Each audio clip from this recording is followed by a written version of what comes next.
I've heard some stuff floated around 4 for 80 for Mike King, from like a 3 to 75. Now, that's a big difference AAV wise, but if you spread it out, you could save it in the short term, but would that hurt you in the long term? I think you could commit to King for 3 or 4 years comfortably. I think it really comes down to how bad do the Yankees want Imai, or do they do the third option, which Jack Curry says the most likely, and I might have to agree with him here because I keep hearing it as well, kinds of, is that a trade to get a starting pitcher is more likely than a signing, because at that point you're basically just doubling the commitment with Imai, and AAVs might be similar. Now, Imai's probably 25 to 30 AAV.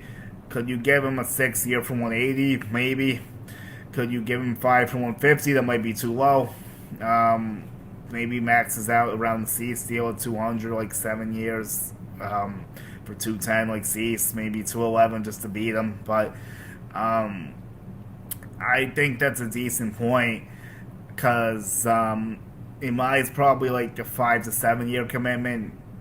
King is like a 3 to 4, maybe even 2 to 4 if you can get like 2 with an option or something, depending on what he's looking for. If he wants to like reset some value. But yeah, I kind of agree. I would rank Imai higher than King on my starting pitching wants now. I would probably say Imai, Peralta, King, Alcantara, and King could be switched in and out from the 3 spot. Okay. Boston, Baltimore, Yankees all use for leverage this time. Yeah, I guess so.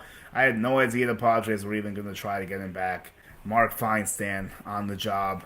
Michael King has agreed to a 3-year deal with the Padres per source. This deal includes player options for 27 and 28. And it's $75 million total, by the way, so I'm assuming this is going to be 25 each year.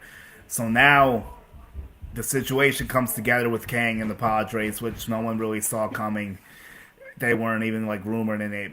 Like you said, they were all used for leverage this time. Yup, show that tweet. Boston, Baltimore, and Yankees all used for leverage this time. So now you wonder how the rest of this is going to shake out. Does this make them more aggressive for Imai? Does it make them more aggressive for a guy like Peralta or Mackenzie Gore? This is really interesting stuff here. I think I am surprised it's the Padres. I really am. So I just didn't think they were going to do this. But like I said, AJ Preller is always cooking. You can never count him out. He always finds a way. He's inevitable. He'll keep that team alive as long as he can.